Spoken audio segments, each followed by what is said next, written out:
what we will do is we will show the actual helicopter model and the various functions of the controls. Okay. Now, see, this is actually the engine. Engine gives the power through a centrifugal clutch. Okay. That means only after certain RPM the clutch will engage. Now, the reason for that is, suppose in case of engine failure, engine will disengage completely, but the rotor will not stop. Rotor will continue to rotate, and then you still can fly. Okay. That particular maneuver or thing is called auto rotation, because the helicopter you will not lose. It is not that suddenly engine failure the helicopter does not drop, but then the engine is disengaged. Okay. Then from this there is a gearing mechanism, because there is a reduction in the RPM. Okay. And through this gear, this is the rotor shaft, you can see, and then the main rotor is rotated. But there is no separate engine for tail rotor, please understand. Essentially the same engine drives the tail rotor through this gear mechanism. You can see it has a bevel gear. Okay. So, when this rotates, the bevel gear is inside also is rotating. As a result, you can say the main rotor drives the tail rotor. So, in case of failure, engine only will disengage, but both the rotors will be operating. Now, you need to control the angle, pitch angle of the blade from the non-rotating frame to the rotating frame. Okay. And this is the swash plate mechanism. You can see there are control rods here, 1, 2, and this side, and here also. Okay. These control rods are attached to some of the servo actuator system, which we will show after that one by one. We have basically 4 servos. One we call it collective servo, in which this particular unit will go up and down.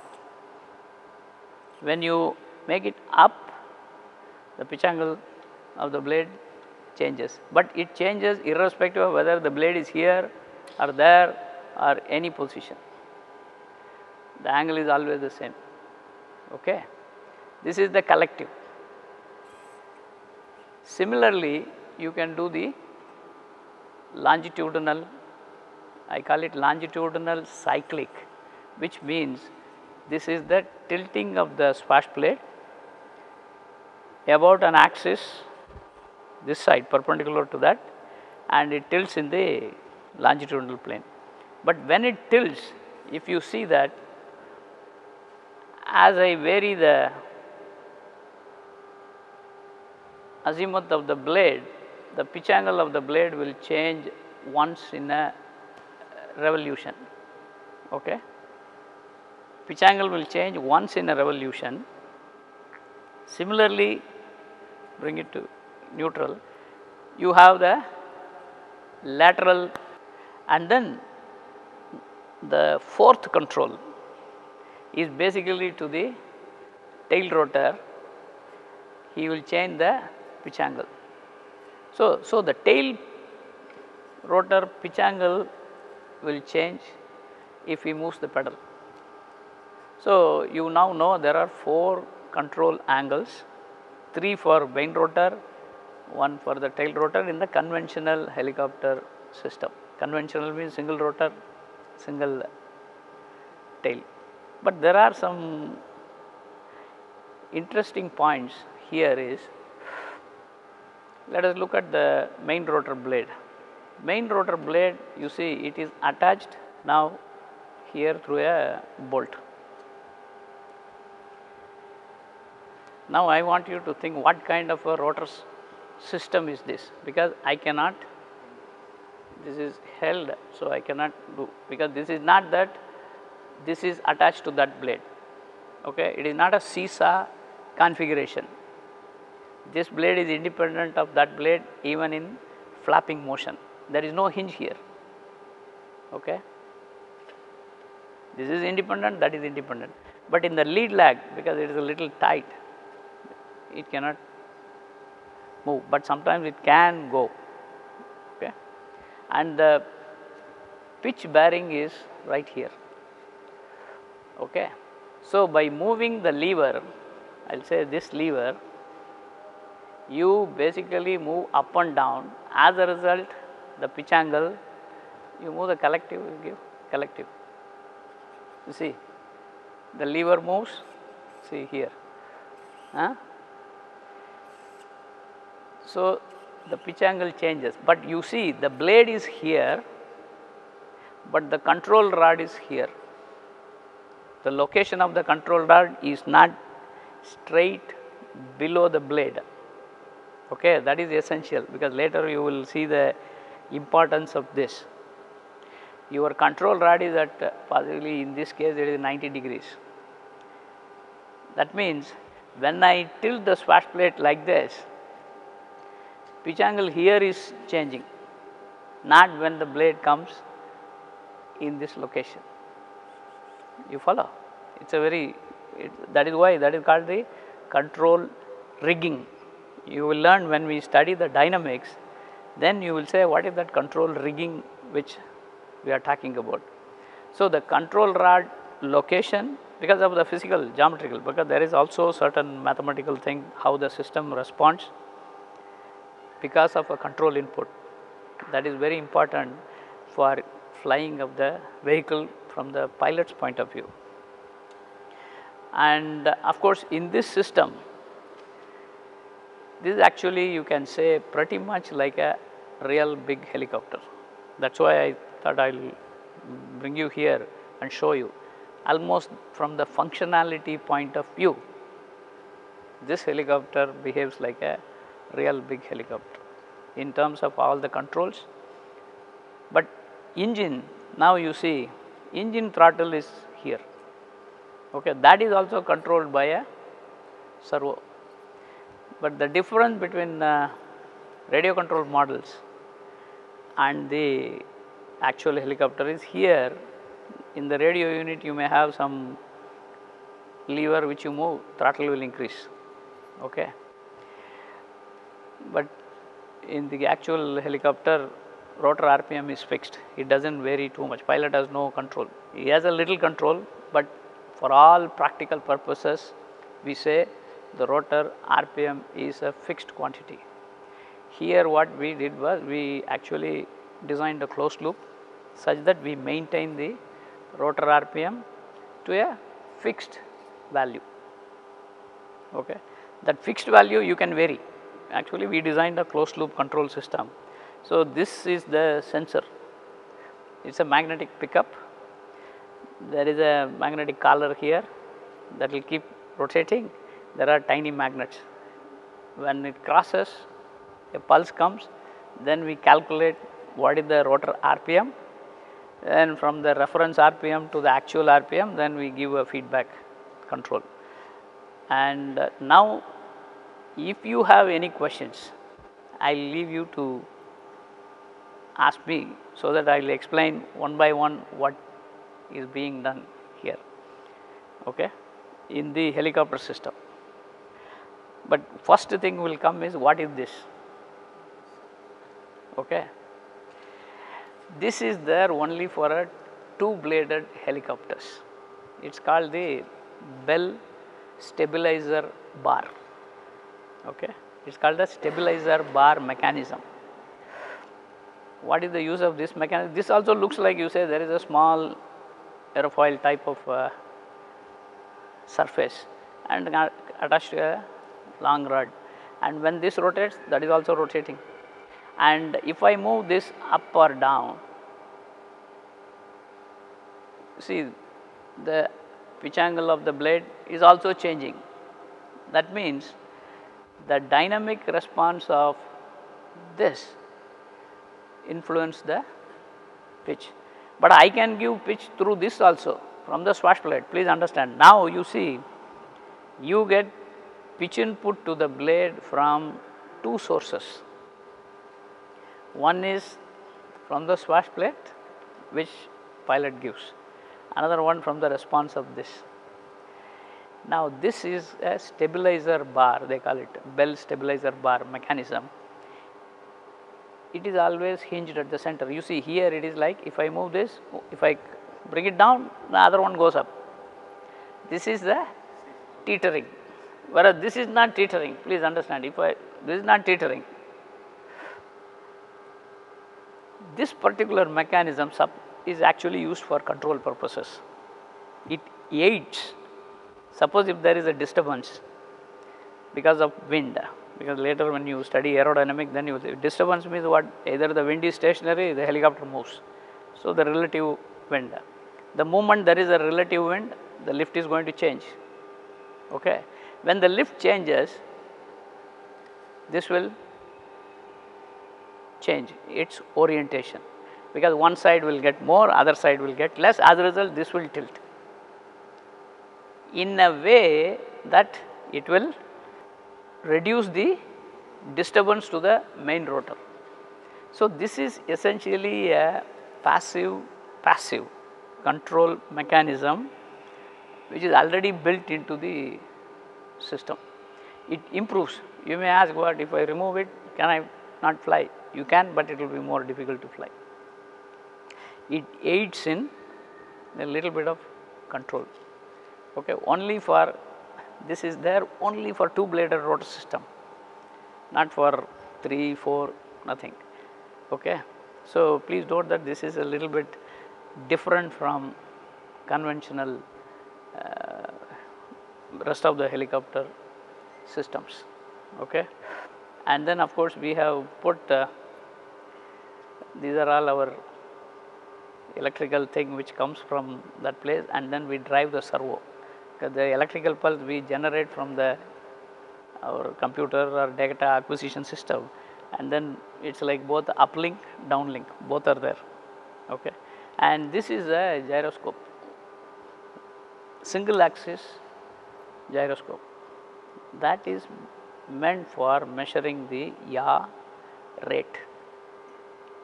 Okay.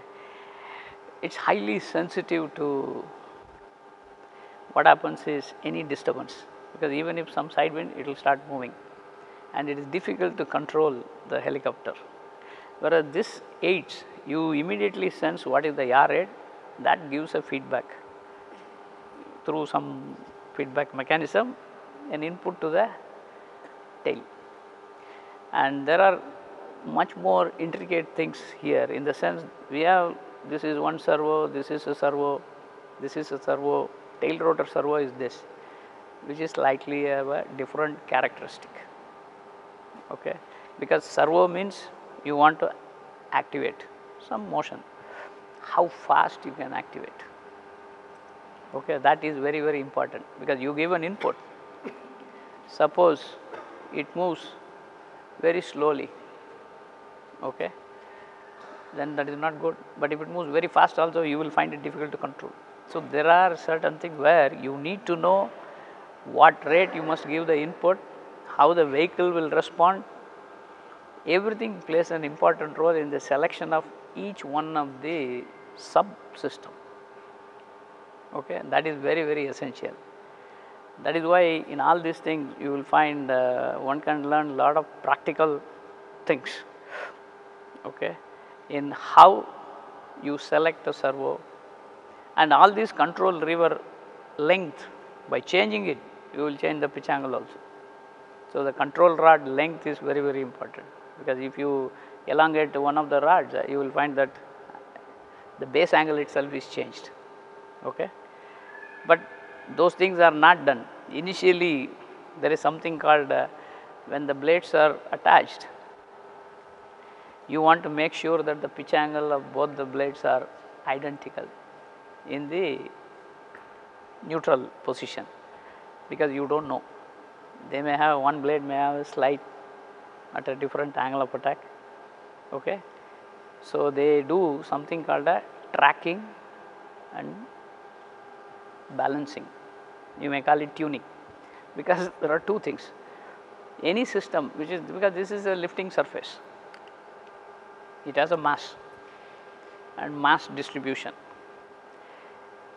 We say that both blades must be identical, right, but it is very difficult to have identical value.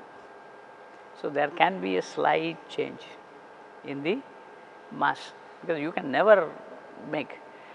Now, the tolerance how much you give is a question. So, what they will do is they will put it, they will rotate it.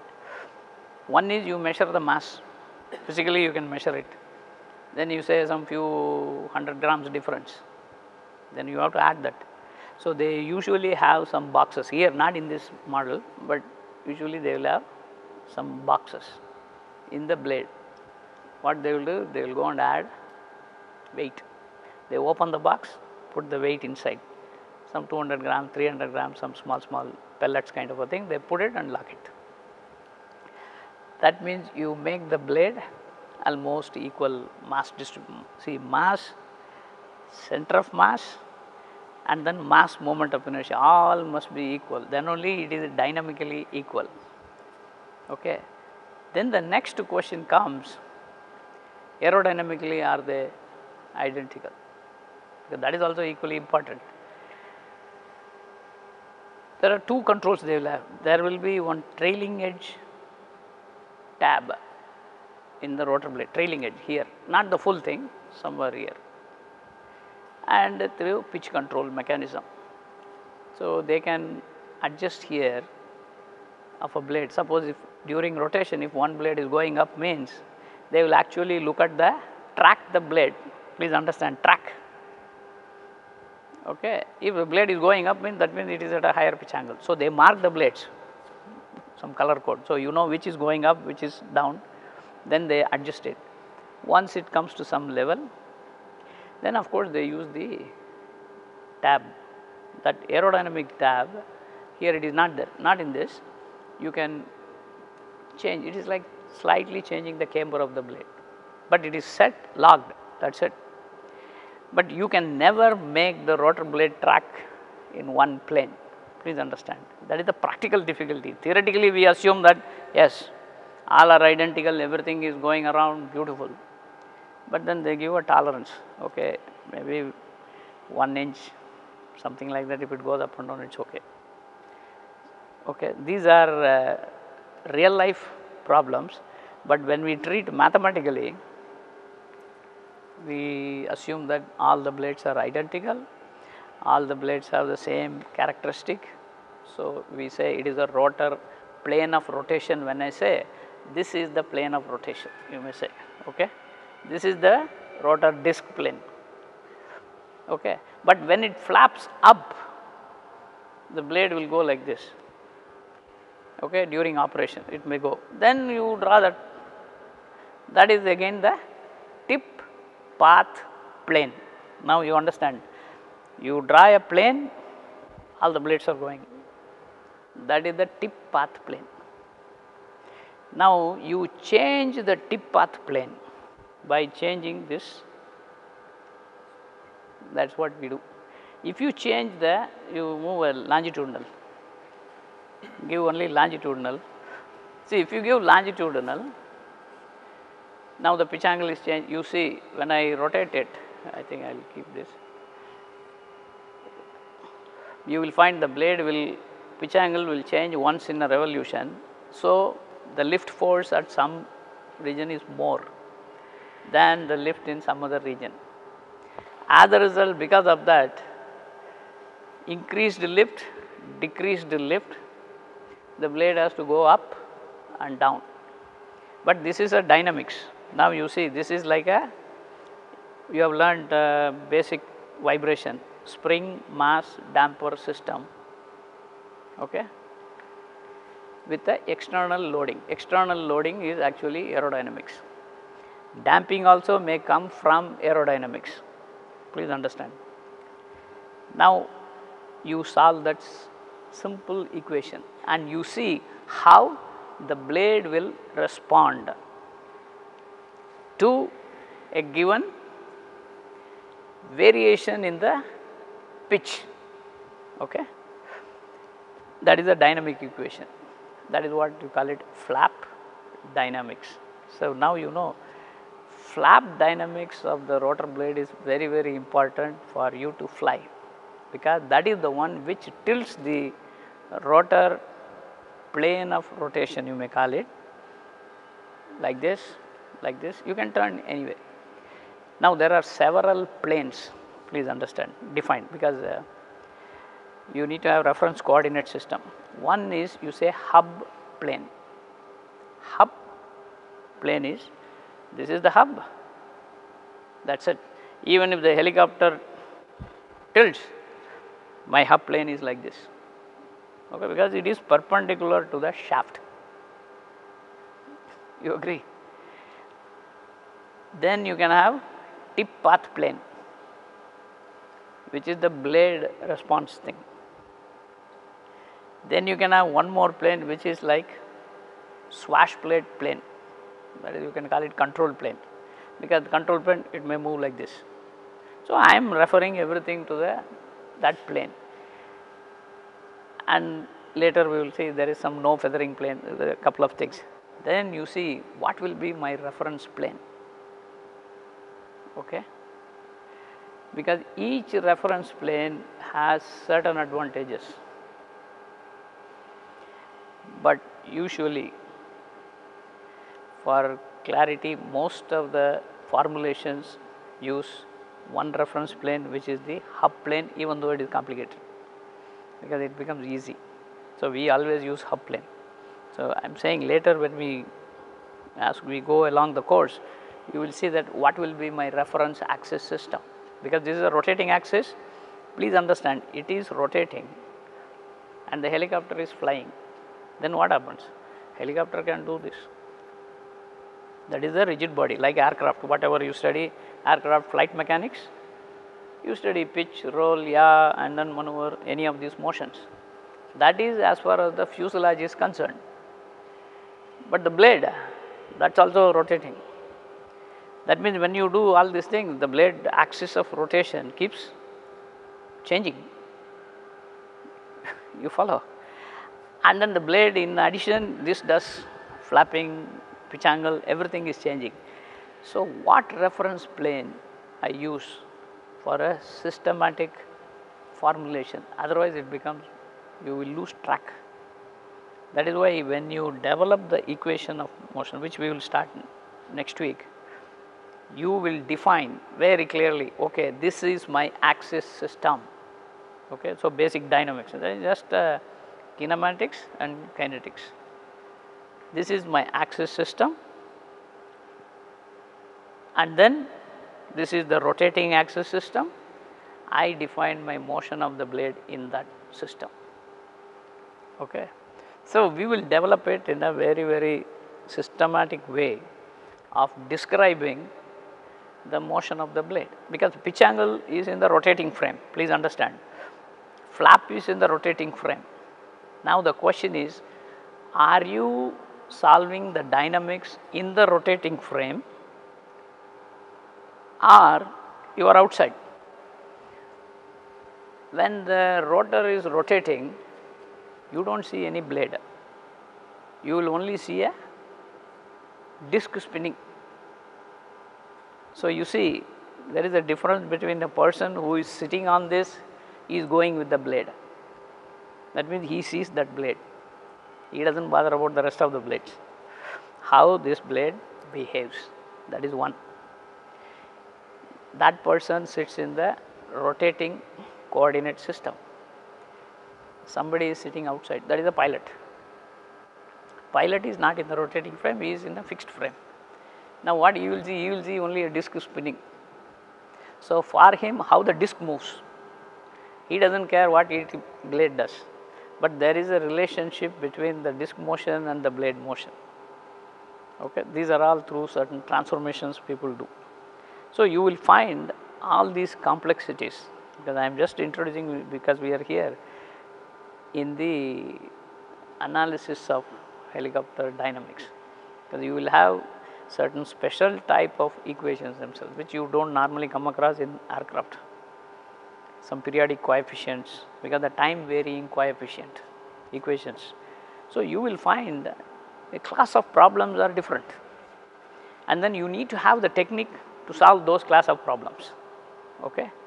So, we will develop one by one, and then we will say, okay, you will understand. If you have any doubt, then you can come here, you see how the system is, okay, and then how the response will look like. Maybe we will rotate sometime, input, output, like that you will see what we derive in the class.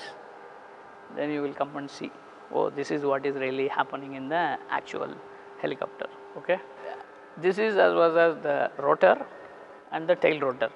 You see, we have a small horizontal plate kind of a thing. It is a horizontal surface, like in your aircraft, like a tail, okay, tail surface. Then you see there is another one which is a like a vertical tail. Okay. Why do we have? Because you say the rotor is there, this is there. Is it necessary to have this? There can be several reasons. I am just indicating. This may be to protect. Suppose if it comes and it's the ground or anything, you don't want the blade to get damaged. One could be, that is why it is projected down. Plus, in forward flight, this can get a side force. That can, it can relieve the load required on the tail rotor. Okay.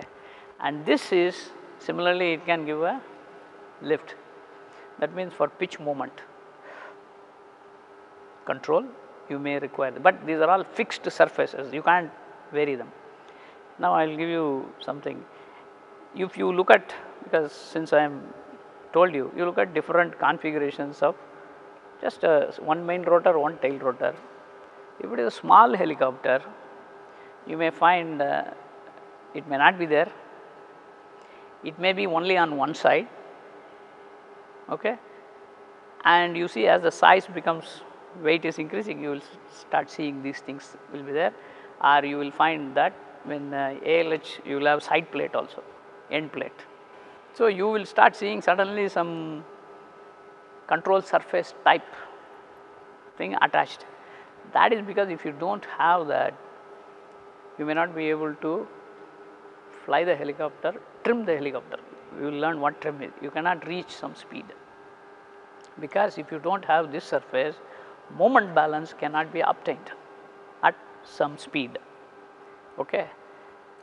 And if you want to have, then you better put that, and that is kept at a fixed angle. And another thing I would like to say, you see the tail rotor is outside this, it is not within this, okay. It is kept away because the rotor downwash, at least in hover, this is a model, it doesn't, it should not be affecting the tail performance. Suppose if I put it here, you really do not know what kind of a flow situation the tail rotor is operating on. Even now it is difficult in the real life situation.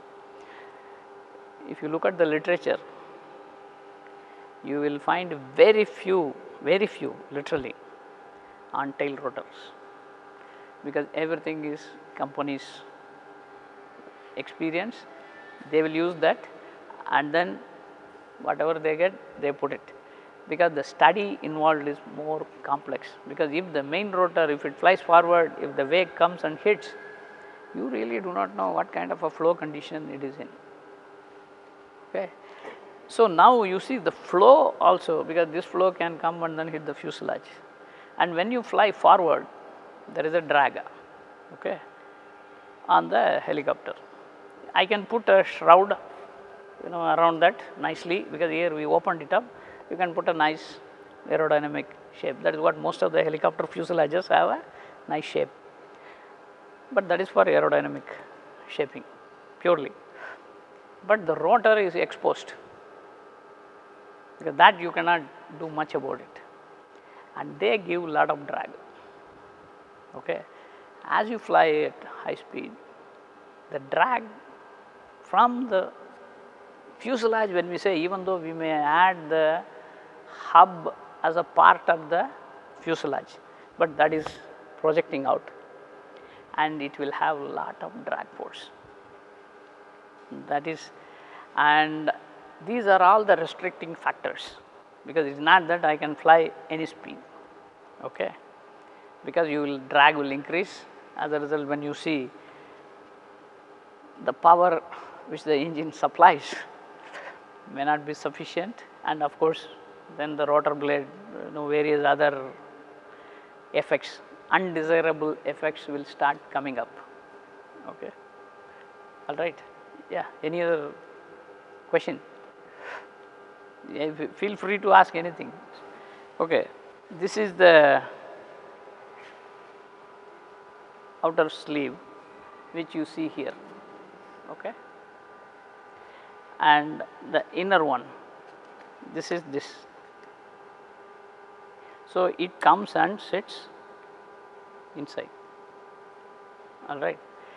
You see the slot. When this one is rotating, it is a very thin support, you see. So, it will try to open up. This is like a spring technically, and when this opens up, we have a surface here. That is a special type of surface, not a metal, but we have to put a, basically this is an interesting story. We need to get this material which really gives a good friction, okay, and then this will engage the outer sleeve. Once it engages, that will rotate. The moment this is attached to the engine, please understand, this is attached to the engine. The moment engine fails, what will happen? This will come inside, but this will continue to spin, because there won't be anything. This will continue to rotate. So, engine is disengaged from the rotor, because that is important. Otherwise, if it is not engaged, engine stops, rotor will stop. Okay. We do not want the rotor to stop. If the rotor stops, that is all, then it is like a stone. Okay. That is why always in helicopter engines, you will have it will immediately disengage. Okay. Now, there is a question of what is the RPM of the rotor. How do you decide the RPM of the rotor? Because that is one of the important parameter in flying, even though it may be a fixed number. So, the deciding factor, what are the undesirable effects of aerodynamics? Okay. Let us look at it one by one.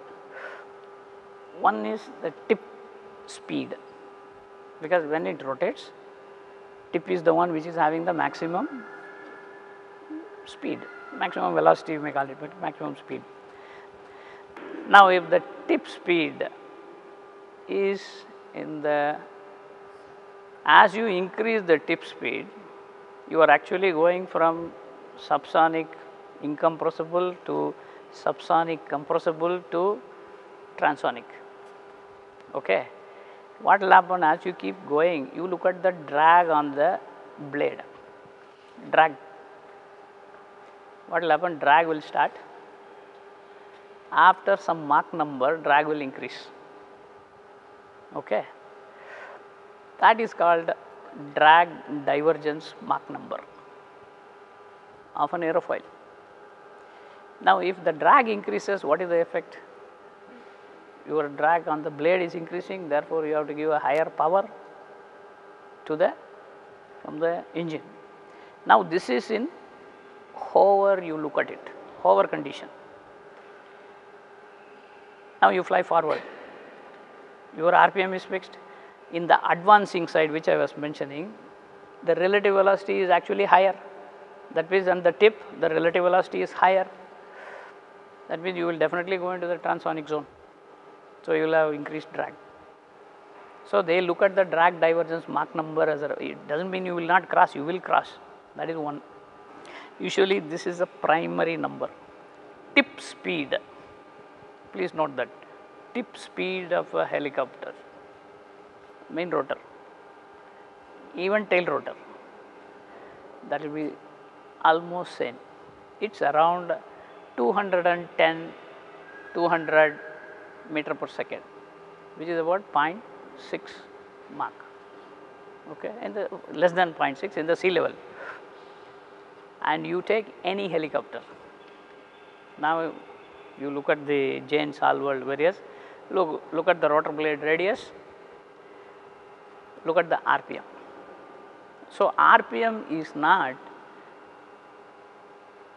only a parameter, even the rotor radius is important, okay, because if the blade radius is increased, you basically reduce the RPM. Then you may ask, I can reduce my RPM low, blade can be longer, but then the drag on the blade will also go because you are increasing. That you will study what is that. So there are certain rotor radius. How do you decide the rotor radius? This is another question. When we derive in the class, I will tell you. So once you say this is my rotor radius, then I know what should be the tip speed, okay. So this is how they make. Tip speed is around 200 plus, 200, 210, 217, they do not go near 300, okay. Then you are actually entering into supersonic. So that is why I said there is no supersonic thing. Maybe at some point it can go, on the top surface you may have some sonic, okay, but not that the blades are designed to, not for the supersonic thing. Okay, now the twist, whether rotor blades are twisted. Here it is not a twisted blade, it is a constant cross section going. In the propeller blade you find it is not straight, you find a large twist, in the sense the tip is at a lower angle of attack than the root, okay, it goes like this. Here also some of the blades, nowadays everybody makes, there is a twist, that is called the pre-twist. Why do you give pre-twist? That is because you get, I said the inflow. Inflow means the flow normal to the, we will say rotor disc, but then when we actually derive in the class, later we use normal to the hub plane, okay, and then we will go to the blade from there. That is the flow which comes like this. This is the plane and the flow coming, okay, and you want that flow to be uniform everywhere. Everywhere means right from root to tip. How do you get that? And why do you want to get a uniform inflow? Okay. Mathematically you can show if it is a uniform inflow, the power, induced power required is minimum, okay. So mathematically you can show if it is uniform, I will get minimum induced power. I used a new word, induced power. When we do next week, we will know what that induced power means, okay. Mathematically you have shown if it is uniform, you get it. How do I get it uniform? That is the next question in reality, okay. That is through twist. Through twist you get uniform, but it is only near, okay. You can never get like this, there is a variation, okay. That is why the blades are twisted, okay, to get a uniform inflow, reasonably uniform.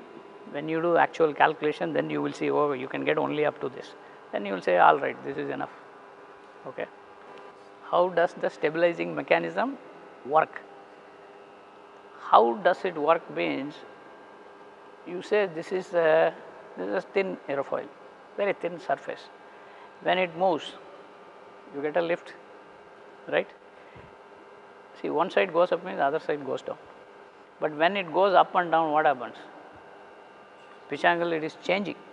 That means the dynamics of this affects the pitch angle of the blade. But what affects the dynamics of the blade? Not the blade, dynamics of the stabilizer bar. You are not going to shake it. Please understand, if I start rotating it, immediately this will become because the centrifugal force will pull this way, that side will pull, it will become perfect. To this particular shaft, it will be always normal to the shaft. Now, suppose there is a disturbance, wind is blowing, one side aerodynamic load will go up, other side will decrease. That means what? This will respond to the disturbance. It will respond because when the wind blows, even they get affected. Please understand. As a result, the helicopter will start moving. Helicopter is an unstable vehicle, because that only when you prove it, solve everything, then only you will know. Helicopter is an unstable, like a bicycle. But bicycle is at least dynamically you can make it stable, but here you have to keep it. See, there also what you are doing, you are actually adjusting it, right? Keep on changing the front wheel without your knowledge. Here the pilot has to keep on adjusting, otherwise you will not be able to fly. It is statically unstable, dynamically unstable, okay? Because there the control he gets essentially from the, what is that, the gyroscopic. Suppose you lock the front wheel and ride the bicycle. If you have done it, no, I had done it, you usually immediately you fall down, that is all, you have no control, okay. So, you have to be always sitting there to control, and that is where the pilot becomes very important. His workload is always there, he has to fly, okay. To relieve his workload, this is added. Is that if there is a disturbance, this will respond, this response will affect the pitch such a way, whatever is the undesirable, it will come back. But it is not that it will be completely make it stable, no. It improves a little bit, that is all, okay.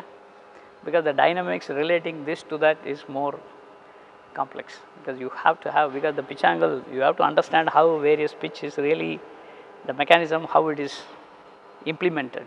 Then you have to convert it into mathematical formulation, and then you have to solve the full stability problem. So, you will find here a variety of problems, like what you have in aircraft also. One is trim. Trim means, hey, I want to fly at this particular condition, either hover. Now, what should be the control input I should give? That is a trim. Then you want to fly at some 100 meters, not 100 meters, maybe 100 knots or 150 knots, you take it, you have to fly. What should be the control input? You should give such that the helicopter will fly at that speed, over. Then you say you want control, you want to maneuver. So, how much the pilot command should give such that the helicopter will behave the way you want it to behave, okay. That is very important, that is the control part, okay. In addition, you will have vibration problems, all the other problems you will have. So, helicopter vibration becomes a very, very important thing, and noise, you know the noise, whenever it flies it makes hell of a noise. Of course, jet aircraft makes also noise, but that goes very high, whereas the helicopters they do not go at that height. So, you find the noise. Noise is one area, still lot of research is being done. I do not think it is fully understood, and then we have solved every problem and things like that. Actually, vibration problem is also not solved because of various complexities, okay. Then you want to see the controller, how it is implemented there, you can go there and then you can show how we are sending the signal from the computer to this, so that this is going to fly autonomous, okay. In the sense there is no pilot, pilot is not there to control, but instead of pilot the computer is there to control, okay. That is the data acquisition system, okay. So, this is the National Instruments data acquisition system, as well as we generate the controls from here, the electrical pulses, okay, and they are of some particular type, it is called the pulse width modulation, PWM signal, and the signal goes through some circuit here, goes to the helicopter through wires, and we can make it wireless. We have done some of them wireless through the wireless unit. Now, for ease of operation. He has created through virtual instrumentation this type of a display. Okay, this is actually you write the display. Now you see this particular unit, there is a small dial which shows there is a red line, a red needle and a blue needle. Blue needle tells what is the reference RPM, is a 900 set point. That means set RPM is 900, so it will be at the blue. If you change 1000, that will go to 1000. Now once the engine is started, the magnetic pulse that is measured, that signal comes. So we basically get 2 pulses or 4 5 pulses, get the time duration for that pulse, calculate what is the RPM, and that is denoted by this red. And you will see once the engine is on, the red will start shaking. Okay. As you increase the throttle of the engine, that means you increase more power, so the rotor RPM picks up. Then this needle will start going, and this is a closed loop. We actually show the display also. What is the engine actually? This is shown in a dial. Here it is a time signal. How actually the RPM is varying with time. Actual signal. We take it, we display here. Then he has another one, auto working and manual working. Manual means manually if he moves this dial, see here, that is he is changing the throttle, manual. So he will move through the cursor, he will go, or else he will give the input here number wise, then it will automatically change. See, this will go either through entry or through mouse. But once he goes and clicks auto mode, immediately the closed loop control system takes over, and then you will find this will go to that, and this automatically the auto mode, you see the signal will keep changing, throttle will go to a particular value where the set RPM and the actual RPM should be identical, but you will find then only this is what the practical things. It's if you get it plus minus some number within that range is great. So mathematically you can always simulate in the computer, okay, nice curve, but in reality it is not, because this is the actual vibrating environment, how the signal comes, what fine tune you can give in pitch angle or the servo control angle, how much you can give, whether you can control 0.01 degree or 001. See, if you that kind of a fine control you cannot do it. Okay. If you give 0.3 degree in the rotor blade pitch angle, that is good. That means 0.3, 0.1. Suppose if it demands, give it 0.01 degree, you can't even measure it, number one, with the online. So then you find the limitations of various sensor mechanism, actuator mechanism, and the mechanical system. Then you will say this is all you can achieve. Okay. And if you achieve the best possible within that, then you say, okay, my system is wonderful. And this is the reality. Okay, reality is much complicated. I am telling you, even for a simple problem, RPM regulation, it's a tough thing. But we have achieved the RPM regulation without, now it is wonderful. Okay, then this is only for that display. And we also monitor when here he has created a little bit more, what is the too many information. You see collective, roll, pitch, yaw. That means these are the 4 inputs. Here it is, what is that? Roll, pitch, yaw, angle. Okay. And these are the inputs that go to the that servo actuator, and he can again auto or manual, and he can manually change one by one if he wants. Because the reason we have incorporated this is we wanted to study first open loop. Open loop means if I give this much, how the vehicle will behave. Okay, that is the basic characteristic of the vehicle. Okay. So, we said okay, do it. After that, once we are confident everything is wonderful, then we say okay, auto. That means it will automatically take over the flight, and we have done that. That was the latest, which is just about I think a couple of months. We achieved the flight, pitch, roll, yaw control, and you will find the helicopter is quite stable in that. But translation, we did not control it. That will come later. That we are working on. Okay. Now, here you will have lot of numbers are displayed. These numbers basically correspond to the gain in the closed loop system. So, that is not important for you right now. Okay. So, this is how, but this is entire unit and the data is constantly downloaded. So, that gets saved here in the system. So, after the experiment is over, we can go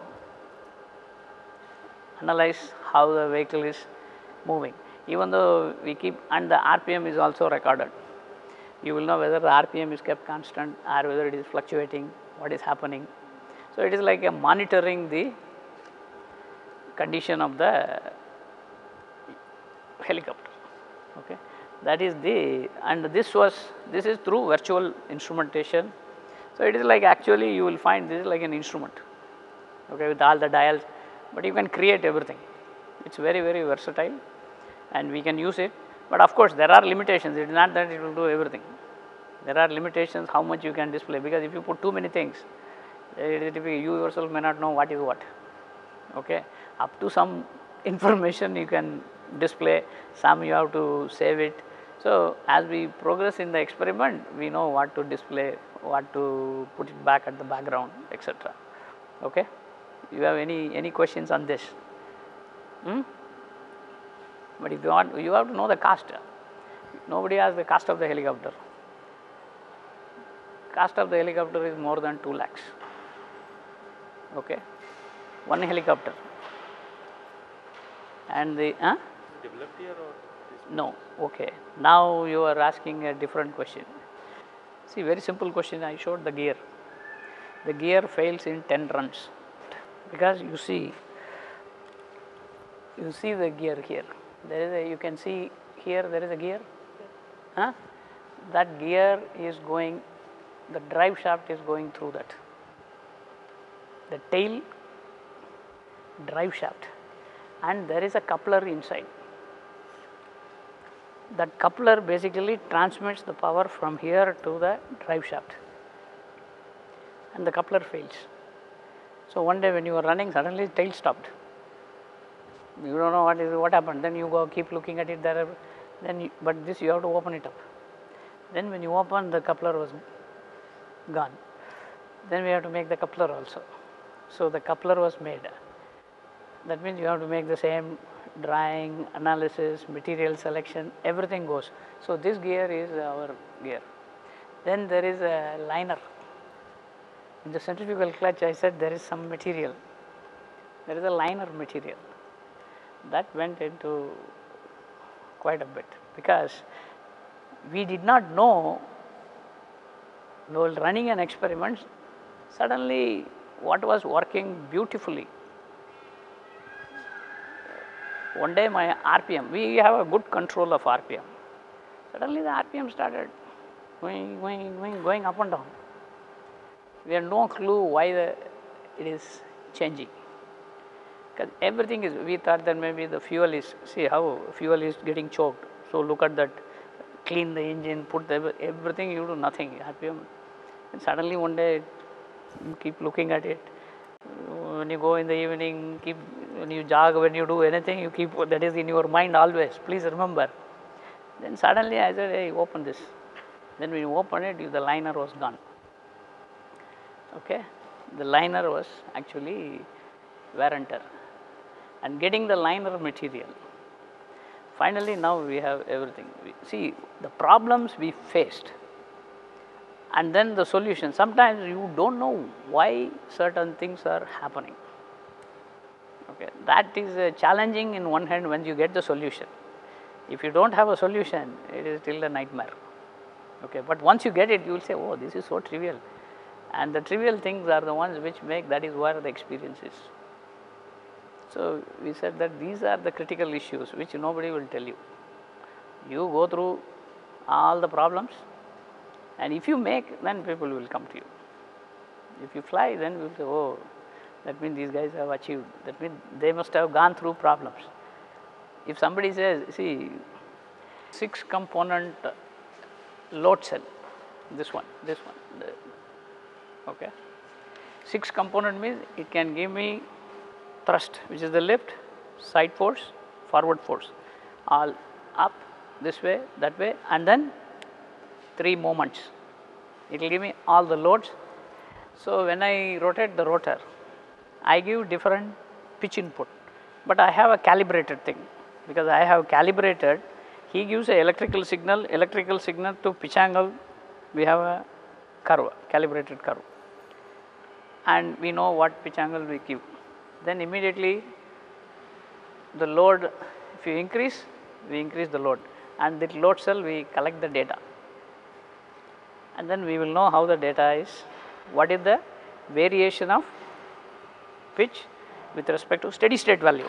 We can get transient also, we have the transient, and now I can give different cyclic inputs, and I can measure how much forward force I am generating, how much pitch movement I generate.